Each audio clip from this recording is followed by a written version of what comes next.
นี่คือรายการกระหายเหล้ารายการที่จะรวมของล้ำย่ำของเจ๋งคัดสรรสิ่งที่ดูแล้วต้องรู้สึกคูลจนตัวสั่นทุกสิ่งจะถูกนำเล่าอย่างหิวกระหายด้วยผมเตตะวันวิหกรัตน์ครับ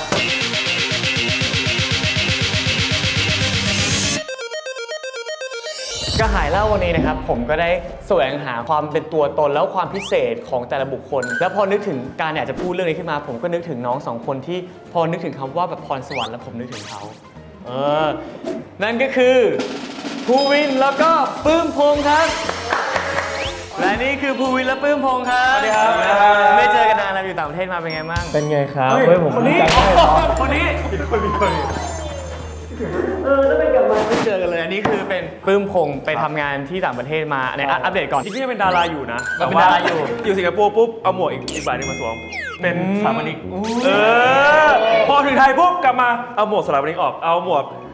ดาราท่านหนึ่งก็ยังติดพันกับ GMTV อยู่นะครับยังเป็นดาราอยู่ครับเล่าให้ท่านผู้ชมฟังหน่อยว่าไปไงมาไงถึงไปทำงานที่สิงคโปร์ได้แล้วเล่าถึงความแข็งแกร่งของเราในเรื่องที่เราไปประกวดและชนะมาด้วยจริงๆก็คือเรียนจบแหละแล้วก็ได้โอกาสเล่นซีรีส์ขั้นกูใช่ไหมยังชอบเล่นละครอยู่นะครับแต่ว่าเรารู้สึกว่าเรามีแพชชั่นด้านอื่นด้วยชอบทั้งสองด้านแต่ว่าตอนนี้รู้สึกสำหรับตัวเองนะถึงเวลาที่เราจะไปแบบว่าค้นหาเป็น explore ใช่ explore ใช่แล้วว่าสุดท้ายแล้วอ่ะเราจะประตกผลึกเป็นยังไงค่อยๆว่ามันไม่แค่เล็กๆน้อยๆเพราะว่าไปได้รางวัลมาที่บอกว่าได้รับรางวัลจากเจ้าชายใช่จริงเหรอมันคือโครงการประกวดอันนึงมันคือมูลนิธิของฝรั่งเศสครับเป็นโครงประกวดแบบสถาปัตย์เกี่ยวกับอนาคตมีหลายแบบมีในอวกาศมีเกี่ยวกับมหาสมุทรแล้วก็เกี่ยวกับการที่น้ำทะเลหนุนสูงนี้เราเลือกหัวข้อด้านสถาปัตยกรรมเกี่ยวกับน้ำทะเลที่สูงขึ้นจริงๆก็คือส่งไปใช่ไหมก็ฟิงเกอร์ครอสจะได้ไม่ได้สรุปก็คือชนะอันดับ1ด้วยแล้วก็ช่วงปีที่ผ่านมาสิ้นปีครับช่วงเดือนธันวาได้ไปรับรางวัลที่ปารีสครับที่ใน Institut de France เลยมูลนิธินี้เจ้าชายอัลแบร์เป็นประมุขของโมนาโกครับท่านสนับสนุนมูลนิธินี้ท่านก็มาให้รางวัลผมก็ได้รับกับมือท่านเลยใช่พอสารทูตที่ไทยรู้ข่าวไปอ่ะเขาก็เลยร่วมยินดีด้วยก็เลยได้ไปประกาศทำคุณประโยชน์ให้ประเทศด้วยจากสถานทูตได้2ต่อเลยอัปเดตภูวินบ้างดีกว่าตอนนี้อยู่คณะวิศวกรรมปี 2 ครับภาคไอก็คือจะเป็นภาคอินเตอร์ของวิศวกรรมแล้วก็จะเป็นเรียนเกี่ยวกับพวกอินโฟเมชันเรียนเกี่ยวกับพวกคอมพิวเตอร์เขียนโปรแกรมอะไรพวกนี้ครับก็คือพวกระบบการสื่อสารต่างๆการเขียนโค้ดต่างๆเพื่อให้มันเอาไปมาประยุกต์ใช้กับโลกในปัจจุบันก็คือพวกโทรศัพท์พวกคอมพวกการโทรหากันนู่นนี่นั่นมันดูเป็นแขนงที่เหมาะกับยุคนี้มากๆจริงไม่อะไรที่พี่ชอบอย่างนึงที่คือภูวินเนี่ยเรียนด้านเกี่ยวกับวิทย์เรื่องอะไรแล้วมันเลยทำให้สมองแบบมันดูพัฒนาทั้ง2ด้านดีทั้งทางแบบเล่นละครก็เล่นละครแต่เด็กดนตรีก็ชอบอะไรใช่ป่ะทางด้านวิทย์ทางด้านการคิดคำนวณทางด้านตรรกะเหตุผลก็ยังเรียนอยู่มันเลยทำให้แบบเติบโตไปพร้อมๆกันดีเสื้อเนี่ยดีมากคิดว่าตอนเด็กๆเราแบบมีทรงมาทางด้านไหนผมว่าผมได้มีทรงทางด้านคิดคำนวณเอาจริงๆไม่รู้ว่าเราเก่งทางด้านนี้หรือเราโดนฝึกทางด้านนี้มาเยอะผมว่าอันนี้ก็บอกยากเหมือนกันด้านดนตรีเริ่มมาตอนไหนด้านดนตรีก็จริงเราเริ่มตอนเด็กๆเนี่ยแหละคือเหมือนกับว่าเคยบอกพ่อแม่ว่าอยากเล่นดนตรีเป็นพอเริ่มเล่นจริงๆจังปุ๊บเนี่ยเริ่มไม่ชอบเพราะว่ามันกลายเป็นว่าเราโดนบังคับให้ทำทำมาได้แบบหลายปีแล้วมีวันหนึ่งพ่อแม่บอกว่าเลิกไหมเราก็รู้สึกเสียดายแบบมันเรียนมาหลายปีแล้วว่ามันมีนู่นนี่นั่นเราไม่อยากเลิกเราก็เลยดังทุลังเรียนต่อไปแล้วก็เริ่มชอบขึ้นมาเรื่อยๆคิดว่าด้านไหนที่เป็นจุดอ่อนของเราที่แบบเราน่าจะน้อยภาษาจริงเหรอจริงผมว่าผมเป็นคนที่ใช้ภาษาไม่ค่อยดีเลยคือผมเป็นคนที่เลือกใช้คำไม่ค่อยเก่งเป็นคนที่ไม่สามารถใช้คำสวยๆได้หรือว่าเขียนเรียงความให้แบบมันดูดีและดูสวยได้มาที่ปลื้มตั้งแต่เด็กเลยมาเวไหนเป็นเวชอบเขียนวาดรูปตั้งแต่เด็กเลยใช่ไหมที่บ้านก็คือมีตู้เตอร์อะไรก็คือขีดหมดเลยว่าเราอยากวาดอย่างนี้แต่โชคดีที่พ่อแม่แบบไม่ว่าอะไรเขาเห็นแล้วเขาก็โอเคเอาไปเลยไปได้ที่บ้านแบบคนสายวิทย์หมดเลยอะไรเงี้ยตอนเด็กๆก็มีความพยายามให้เรียนสายวิทย์นะเราก็พยายามแต่วันก็แบบก็ฝืนนิดนึงแต่ว่าวิชาด้านภาษาเราดีมากเราคิดว่าภาษาเราก็โอเคเหมือนกันเราเป็นคนที่แบบเก็ตภาษาเร็วอะไรเงี้ยใช่ด้านกายถือว่าเก่งไหมด้านกายคิดว่าเราเป็นคนแอตเลติกใช่เป็นคนชอบเล่นกีฬาเพราะฉะนั้นโอเคจริงเหรอแต่ว่าไม่ยืดหยุ่นนะเดี๋ยวนะเป็นนักรักบี้ด้วยปะก็เล่นได้ใช่ตอนนี้เล่นแบบแฟลกฟุตบอลด้วยอะไรเงี้ยไม่ค่อยกีฬาป่ะหรือกีฬาก็พอได้ป่ะพอได้พี่แต่ไม่รู้สึกว่าไม่ได้เก่งด้านกีฬาผมมีปัญหาในเรื่องกับการคอนโทรลร่างกายการแบบเราอยู่แก๊งเดียวกันตอนคอนเสิร์ตใช่ที่จะคล้ายๆปื้มนิดนึงคือตั้งแต่เด็กก็คือจะชอบแบบวาดรูปประกวดวาดรูปทุกประกวดได้รับรางวัลอะไรเงี้ยชอบเขียนชอบอะไรอย่างเงี้ยแต่ว่าดันถูกเชฟมาโดย ปู่ที่แบบเหมือนเขาเป็นนักวิทยาศาสตร์นักฟิสิกส์อะไรเงี้ยเขาก็จะแบบพยายามพาให้เรามาทางสายแบบวิทย์ให้อะไรเงี้ยเราก็เลยเก็บซ่อนความชอบศิลปะของเราก็คือชอบวาดรูปเล่นในห้องคือเรียนฟิสิกส์เรียนอะไรอยู่เราก็จะวาดรูปเล่นตลอดเวลาแล้วก็ interpersonal skill อันนี้คือแปลกมาแต่ก่อนก็จะเข้ากับคนยากไม่ค่อยได้แต่ว่าพอมาทำงานในวงการรู้สึกว่าอันเนี้ยพัฒนาด้านนี้มามากๆก็เลยไม่รู้ว่านี่คือถือเป็น นี่คือเข้ากับคนไม่ค่อยได้ ไม่ได้อันนี้ตอนนี้อึดอัดมากไม่อ่ะพี่รู้สึกว่าอีกอย่างนึงพี่รู้สึกว่าด้อยสุดๆเลยนะด้อยมากๆเลยนะคือเรื่องทิศทางนึกออกว่าบอกทางทิศทางมองภาพรวมใหญ่ๆเงี้ยไม่ได้เลยอันนี้ไม่ได้เลยศูนย์อันนี้ได้ว่าได้ใช่ป่ะ ได้ผมว่าผมเป็นคนที่ทำงานทิศทางมาก พี่ไม่ได้อย่างหลักหน่วงพี่กระจอกแบบสุดๆเลยอ่ะพี่สามารถตายจากการหลงทางได้ง่าย แต่ผมว่าผมรู้สึกว่าผมจะหงุดหงิดมากเลยนะเวลาเจอแบบคนแบบ นี่คือตัวอย่างเด็กวิศวะไงเขาต้องเป็น ผลที่พี่เต้ไม่ขับรถ ใช่เห็นว่าเราต่างมีความฉลาดทางปัญญาที่แตกต่างกันในแต่ละด้าน เฮ้ย เขาพี่ไปอ่านมาเขาบอกมีการทดสอบลายนิ้วมือบางอย่างที่สามารถรู้พรสวรรค์ได้เลยไม่ได้อ่านมันลึกมากแต่มันสัมพันธ์กับการทำงานของสมองการเจริญเติบโตของสมองมันจะอยู่ตรงที่ลายนิ้วมือเลยลายนิ้วมือมันจะพัฒนาตอนแบบตั้งแต่เกิดมาจนถึงประมาณ 19 ถึง 20 สัปดาห์อะไรเงี้ยก็คือหยุดแล้วนั้นหลังจากนั้นก็คือเราโตมาถึงเราจะพัฒนาสกิลอะไรของเราอะในลายนิ้วมื แต่พรสวรรค์ก็คือจะ อยู่ในนี้ซึ่งก่อนหน้าที่จะถ่ายรายการนี้พี่แอบให้ทั้งสองคนไปทำลายนิ้วมือ เอาเหรอ คิดว่าทำพาสปอร์ตเลยสิ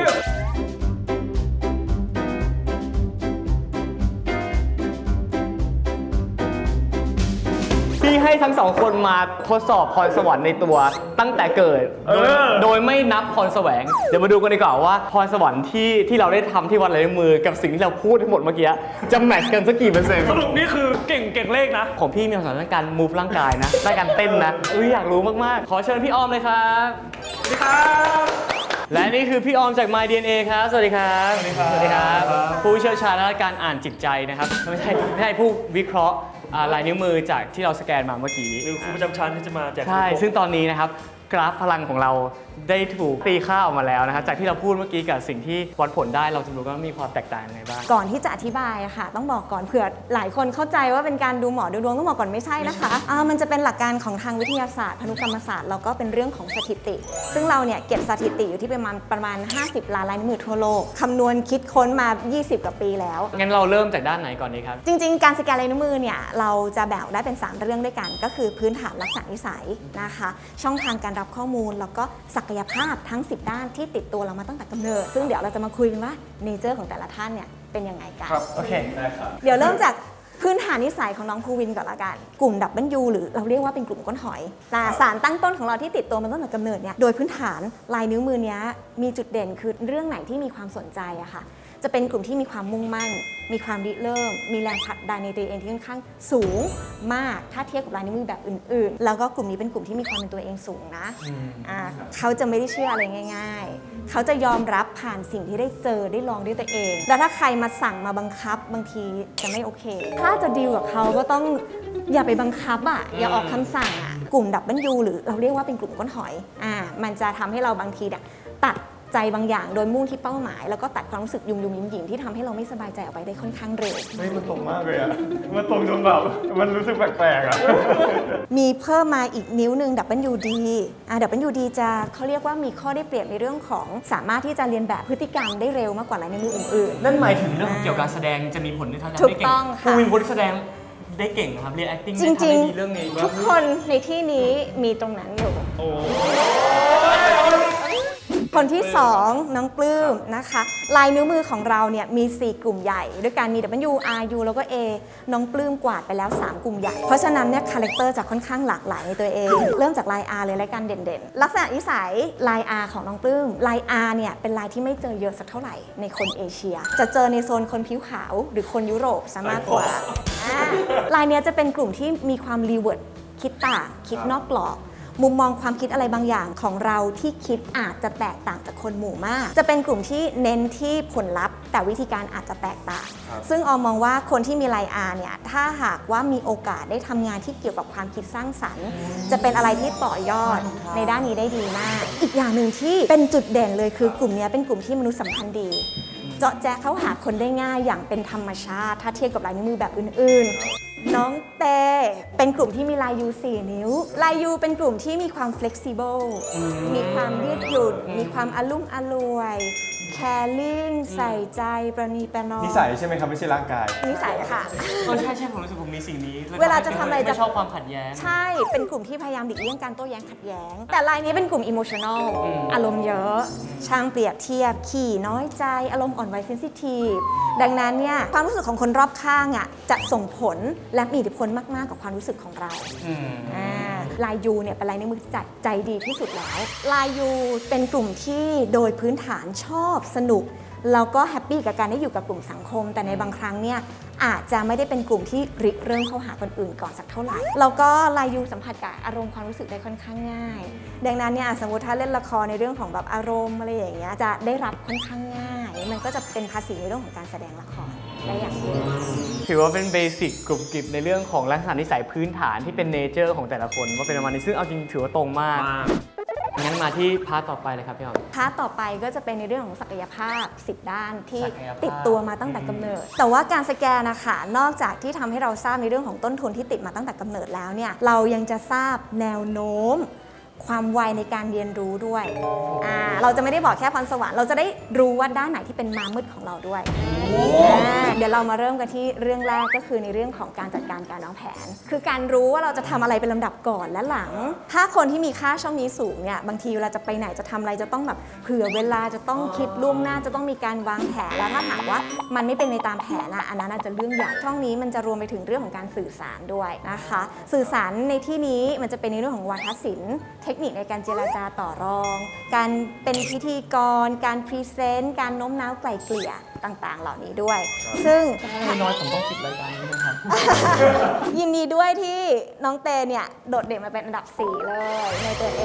ง ถ้าหากว่าได้รับการกระตุ้นแล้วก็ส่งเสริมเนี่ยเป็นด้านที่มีความโดดเด่น ของคุณปลื้มอยู่ในค่ากลางสามารถใช้งานได้ดีอยู่แล้ว ถ้าหากว่าได้รับการส่งเสริมเนี่ยกระตุ้นขึ้นมาบวกขึ้นมาจากค่ากลางบวกเกือบ3เลย เพราะฉะนั้นเนี่ยถือว่าสามารถใช้งานได้ดี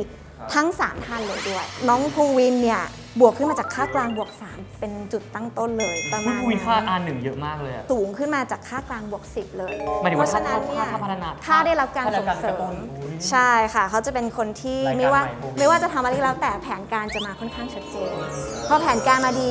คนที่ร่วมงานด้วยจะทำงานด้วยได้ง่าย ช่อง R1 เนี่ยอย่างที่เห็นว่าทั้ง 3 ท่านเนี่ยใช้งานได้ดีทั้งหมดเลย ช่อง L1 เป็นเรื่องของความมุ่งมั่น เป็นเรื่องที่เกี่ยวกับใจ ความทะเยอทะยาน การอยู่กับความเสี่ยงความกดดันได้ดี การที่ชอบตื่นเต้นกับความท้าทาย ทักษะการเป็นผู้นำการประสานงานการปฏิสัมพันธ์ต่างๆนะคะนะตอนนี้เนี่ยของเราทั้ง 3 คนเนี่ยอยู่ในค่าที่สามารถใช้งานได้ทั้งหมดเลยนะคะจะมีของน้องภูวินเนี่ยที่บวกขึ้นมาจากค่ากลางบวก 2 แล้วถ้ากระตุ้นขึ้นมาเขาพุ่งขึ้นมาแบบบวกจากค่ากลางบวกแบบบวก7อะค่ะค่อนข้างสูงมาก ซึ่งอันนี้เนี่ยออมมองว่ามันก็เลยเป็นจุดเด่นที่ทำให้น้องภูวินเนี่ยพยายามที่จะผลักดันแล้วก็ทำในสิ่งที่บางทีถึงแม้ว่าตัวเองจะไม่ได้ถนัดแต่ที่บ้านแบบกระตุ้นให้ทำอย่างเงี้ยค่ะมันก็จะเป็นในเรื่องของการที่เรามีใจที่จะสู้ที่จะฟันฝ่ามันให้สำเร็จ ช่องถัดมาในช่อง R2 เรื่องของการคิดวิเคราะห์ ในเชิงตรรกะแบบเป็นเหตุเป็นผลและสมเหตุสมผล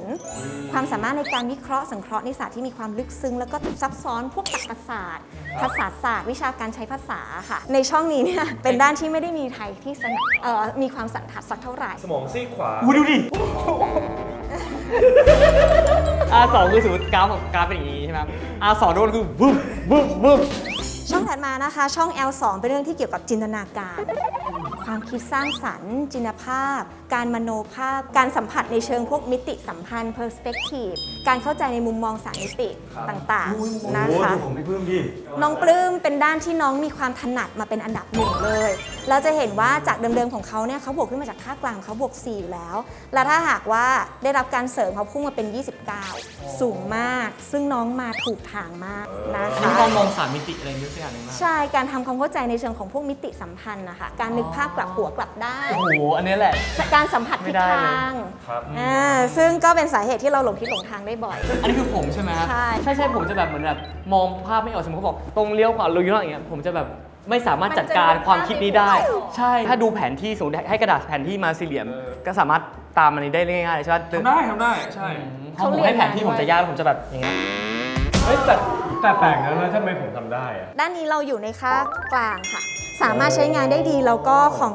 ของน้องภูวินเนี่ยกระตุ้นขึ้นมาขึ้นมาเป็น 21 คือบวกขึ้นมาจากค่ากลางบวก5ซึ่งในค่าในเรื่องของการจินตนาการความคิดสร้างสรรค์เนี่ยเราก็ต้องยกให้กับน้องปลื้มเลย มีความโดดเด่น ถือว่ามา เป็นอันดับหนึ่ง มาก เล ใน ย การ ใช่ ทำงาน ใช่ค่ะ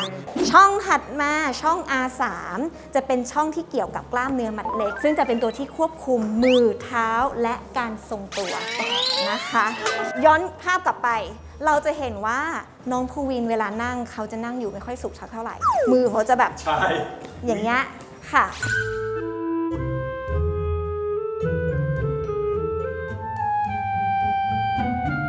เพราะว่ามันเป็นทักษะที่เขามีความโดดเด่นมาเป็นอันดับหนึ่งเลย R3 นะครับ ช่อง R3 มันคือเรื่องอะไรบ้างนะครับ การคอนโทรลมือเท้าและการทรงตัว อย่างเช่นการเรียนดนตรีอย่างเงี้ยค่ะ การที่เราจะกดคอร์ดถ้าคนที่มีค่ากล้ามเนื้อมัดเล็กไม่ค่อยถนัดเนี่ยกดคอร์ดแล้วมันจะบอดแต่อันเนี้ยพอเรากล้ามเนื้อดีในการที่เราจะข้ามไปคอร์ดยากๆรวมไปถึงการที่ได้รับการฝึกฝนด้วยเนี่ยมันจะทำให้เรารู้สึกว่าเอ้ยมันง่ายอ่ะ นอกจากดนตรีมันมีอะไรบ้างอะครับ พวกอาร์ตลาเต้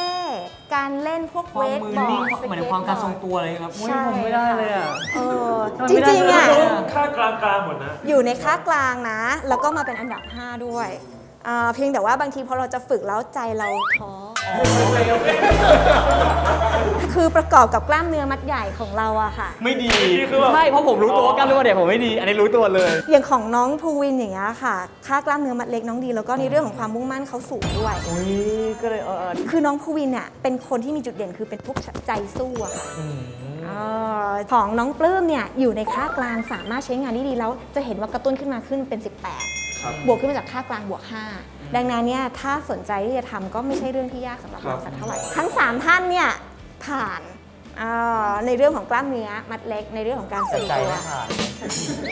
ช่องถัดมาช่อง L3 จะเป็นเรื่องที่เกี่ยวกับกล้ามเนื้อมัดใหญ่ ไปผ่านผมไปเลยอันเนี้ยกล้ามเนื้อมัดใหญ่ นึกว่าใหญ่ Broad Motor Skill นะคะจะเป็นในเรื่องของความชื่นชมดื่มด่ำผ่านการสัมผัส Body Language การแสดงในเรื่องของพวกท่วงท่าถ้าคนที่มีค่าช่องนี้สูงนะคะแค่มีใครสักคนอะมาแบบโอบไหล่เราลูบจับไหล่อย่างเงี้ยมันทำให้เราแบบน้ำตาแบบ อันนี้คือ ได้ L3 ช่อง L3 มันเป็นความรู้สึกที่ดีผ่านกายสัมผัสอะค่ะคือทั้ง 3 ท่านเนี่ยจริงๆอะอยู่ในค่ากลางแล้วก็สามารถใช้งานได้ดี เพียงแต่ว่ามีของน้องปลื้มกับของน้องภูวินน่ะที่กระตุ้นขึ้นมาแล้วติดอันดับเป็นอันดับ 5 ที่มีความโดดเด่นของเรา ดังนั้นเนี่ย ก็คือสกินชิปมันได้ เดิมๆของเราเนี่ยอยู่ในค่ากลางสามารถใช้งานได้ เดิมๆผมก็ค่ากลางเหรอครับ ใช่ค่ะ แต่จะเห็นแววตรงนี้มากแค่ไหนขึ้นอยู่กับว่าเรามีโอกาสได้ทำกิจกรรมที่เกี่ยวกับการแบบแอคทิวิตี้ในเรื่องของการเต้นหรือการแสดงมากแค่ไหน ช่อง R4 การฟังจับใจความนะคะแยกแยะทำความเข้าใจผ่านด้านการฟังการเรียนภาษา ในเรื่องของการเก็บสำเนียงของคู่สนทนา ด้านนี้เนี่ยทั้ง 3 ท่านติดอันดับ 1 ใน 5 หมดเลย เป็นด้านที่มีความโดดเด่นนะคะเนี่ยโดยเฉพาะของน้องเตงเนี่ยค่ะโดดเด่นมาเป็นอันดับ 1 เลย กระตุ้นขึ้นมาได้สูงมาก ดังนั้นเนี่ยพอการฟังเราดีการสื่อสารเราดี การที่เราเป็นพิธีกรอย่างเงี้ยค่ะเราจะเป็นพิธีกรที่รู้จักการสื่อสารแล้วก็รับฟังด้วยจะมีทั้ง 2 ทางเลย การฟังของทั้ง 3 ท่านเนี่ยดีมาก ดังนั้นนะบางทีดนตรีขึ้นมา2เมโลดี้จำได้แล้วเพลงอะไรรวมไปถึงการเรียนดนต ฟัง รี ดนตรีละเอียดเกี่ยวไหมครับหมายถึงว่าเรา ใช่ สามารถ กา จั ร บทุ แย ก ก โน้ตของ คีย์ เขา แยกโน้ตการจับคีย์จับโน้ตการ ใช่ เข้าห้องต่างๆอย่างเงี้ยค่ะจะเกี่ยวกับช่อง R4 ทั้งหมดเลย ซึ่งทั้ง 3 ท่านมี potential ด้านเนี้ยค่อนข้างโดดเด่นมาก จะมีของน้องภูวินเนี่ยที่โดดเด่นเป็นพิเศษนะคะก็คือกระตุ้นขึ้นมาเป็นอันดับ 4 เลยขึ้นมามากถึง 26 บวกขึ้นมาจากค่ากลางบวก เรียน 10 ภาษาเพิ่มกัน ด้านนี้เนี่ยจริงๆ การเรียนดนตรีมาถูกทางแล้วตอนเด็กๆเนี่ยเราเรียกร้องว่าเราอยากจะเรียนดนตรีอ่ะเพราะว่าเขามีความดื่มด่ำในด้านนี้ มันก็เลยทำให้รู้มันมีความสุขอะค่ะดังนั้นเราสามารถหาความสุขใส่ตัวได้เพียงแค่ได้นั่งฟังอะไรเพราะๆทั้ง 3 ท่านเลยนะคะ โดยเฉพาะของน้องภูวินโดดเด่นมาก ช่องถัดไปช่อง R5 การมองด้านการสังเกต การแยกแยะจดจำผ่านในด้านการมองการอ่านการเห็นรายละเอียดเล็กๆน้อยๆแล้วจดจำได้ ด้านนี้เนี่ยเป็นด้านที่น้องภูวินอาจจะไม่ได้สันทัดสักเท่าไหร่ อันนี้ยอมรับครับผมเป็นคนที่หาของไม่เคยเจอ นั่นแหละค่ะ มันมาจาก ผมก็มองผมไม่เจอเหมือนกันแต่ว่าคนที่ในอันดับ2นี่นะทำของหายไม่ใช่หาไม่เจอ อันเนี้ยถ้าทำของหายแล้วนึกไม่ออกหาไม่เจอก็คือจินตนาการลบ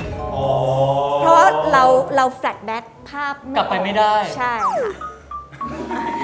พอมันแฟลชแบ็กกลับไปไม่ได้มันทำให้เราแบบนึกไม่ออกมันลืมแล้วมันอยู่ตรงไหนอะไรอย่างเงี้ยถ้าคนที่มีค่าช่องนี้ลบเนี่ยบางทีอ่านแล้วอาจจะแบบอ่านกระโดดข้ามไปข้ามมา อาจจะต้องอ่านทวนซ้ำหลายๆรอบถึงจะจำได้ ซึ่งผมมีนะครับ R5 มี นี่ไงอันดับ 2 เลย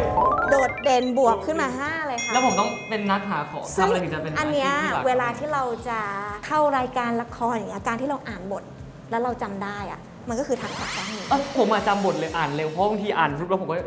็คนที่มีค่าตาสังเกตโดดเด่นเนี่ยจะมีภาษีในเรื่องของการเรียนพวกชีววิทยา ใช่ผมก็เรียนชีวะ กฎหมายใน3ท่านนี้เนี่ยจะมีของน้องปลื้มกับของน้องเตที่มีความโดดเด่นมาเป็นอันดับ 2 เลยดังนั้นการที่เราจะอ่านบทการที่เรามีสมาธิกับตัวเองนิดนึงแล้วก็อ่านบทปลื้มเดียวเดี๋ยวก็จำได้อย่างเงี้ยค่ะจะมีของน้องภูวินเนี่ยที่มีค่าลดลงมาจากค่ากลางดังนั้นเนี่ยอาจจะต้องแบบอ่านทวนแต่ว่ามันมีวิธีด้วยความที่การฟังของน้องภูวินเนี่ยโดดเด่นกว่า ดังนั้นเนี่ยเวลาที่ ให้ผู้อ่านบทให้ฟัง ใช้เป็นการพูดคุยต่อบทอะค่ะจะจำได้แม่นกว่าการไปนั่งอ่านหนังสือเงียบๆคนเดียว ส่วนการมองอีกช่องหนึ่งก็คือการมองแบบชื่นชมสุนทรีการดื่มด่ำความสวยงาม การเห็นสีสันการเน้นดีไซน์มาก่อนฟังก์ชั ก็มาด้วยกันมาด้วยกัน การความ appreciate ในเรื่องของการมอง เราจะเป็นคนชอบแบบศิลปะ จริงๆ อาจจะไม่ได้เกี่ยวกับศิลปะก็ได้ค่ะ ความงามในโลกนี้มันมีหลายแบบ บางคนชอบแต่งตัว บางคนชอบถ่ายรูป ผมชอบช่องนี้มาก อันนี้ผมมีนี่นะ โดดเด่นมาเป็นอันดับ 3 เลย ผมไปใจ ด้านนี้เนี่ยของน้องปลื้มโดดเด่นมาเป็นอันดับ 3 ของน้องเตก็มาเป็นอันดับ 3 เหมือนกันจะมีของน้องภูวินเนี่ยที่เป็นด้านที่อาจจะไม่ได้สันทัดสักเท่าไหร่นะคะ แต่ถ้ากระตุ้นขึ้นมาแล้วขึ้นเป็น 21มันก็จะมาเป็น น้องเดี๋ยวเท ห่ คว ง ขึ้นมาดี ต้องอยู่กับพวกพี่ๆไง ๆครบทั้ง 10 เรื่องแล้ว อันนี้กรุบกริบนะ กรุบกริบ ถ้าเกิดว่าเชื่อมโยงกันจริงๆเนี่ยมันมีอะไรที่แบบสนุกมากๆเลย ภูวินเหมือนเราต้องแบบมาแบ่งกันบ้างเลยอะ U U U U W W W W อะมันแบบเราควรจะแบ่งกันบ้าง จะเห็นว่าค่าของน้องภูวินเนี่ยถ้ากระตุ้นขึ้นมาแล้วว่าเด่น8ช่องเลยค่ะ นี่แหละครับทำให้เรารู้เลยว่าจริงๆตัวเราเองมีศักยภาพในด้านไหนบ้าง แล้วด้านไหนเราพอที่จะพัฒนาได้ต่อนะบางคนอาจจะมีแต่เกิดมาไม่เยอะแต่อย่างที่พี่ออมบอกพอถ้าได้ไปกระตุ้นได้ถูกพัฒนาแล้วมันอาจจะเยอะขึ้นมาได้ก็ได้มีอย่างที่ภูวินมีอะไรเงี้ยคนแต่ละคนมันมีศักยภาพในแต่ละด้านต่างกันมาก แล้วก็ควรจะผลักดันด้านไหนถ้าต้องวิเคราะห์กันจริงๆอ่ะมันมีอะไรต้องพูดรายละเอียดอีกเยอะถูกไหมครับ ใช่ แต่นี้เราเอากันอย่างคร่าวๆนะครับ ซึ่งสิ่งนี้เนี่ยผมว่ามันไม่ได้เหมาะกับแค่แบบเด็กที่จะให้ค้นหาตัวเองเท่านั้นมันเหมาะกับทุกๆช่วงวัยเลย ซึ่งแต่ละช่วงวัยก็จะได้รับประโยชน์จากสิ่งนี้แตกต่างกันถูกไหมครับ จริง ๆ การที่เราได้รู้สักที ผมว่าดีนะ ว่าฉันมีจุดเด่นอะไรอะทำให้เรารู้สึกดีกับตัวเอง มันทำให้ยอมรับตัวเอง แล้วก็หมายถึงว่าพร้อมที่จะพัฒนาตัวเองด้วยนะสมมติว่ายอมรับในข้อทั้งดีและข้อเสียของตัวเองอะไรเงี้ยผมว่าอันนี้ก็ดีมากเหมือนกันไม่ใช่ว่าจะดีแค่ในเด็กอะซึ่งวันนี้ผมชอบมาก2คนชอบไหม ชอบผม ชอบเนอะ จริง ครับวันนี้นะครับเตปลื้มแล้วก็ภูวินนะครับต้องขอบคุณพี่ออมแล้วก็ My DNA Thailand มากนะครับที่ทำให้พวกเราได้รู้จักสารตั้งต้นของตัวเอง ในแต่ละเวิร์ดแล้วก็วิธีที่เราจะพัฒนาตัวเองในแต่ละรูปแบบไหนว่าเราจะไปทางไหนได้ดี หรือถ้าควรจะพัฒนาตัวเองในรูปแบบไหนใช่ขอบคุณมากครับ ๆ มาครับพี่ออมครับสวัสดีครับ ทุกคนครับก่อนจะจากกันไปนะครับเตมีอีกหนึ่งเรื่องนะครับที่อยากจะเล่าให้ฟังแล้วก็น่าสนใจมากที่เหมาะกับน้องๆในยุคปัจจุบันคือในโลกยุคศตวรรษที่ 21 นะครับคือยุคที่เราอยู่นี่แหละ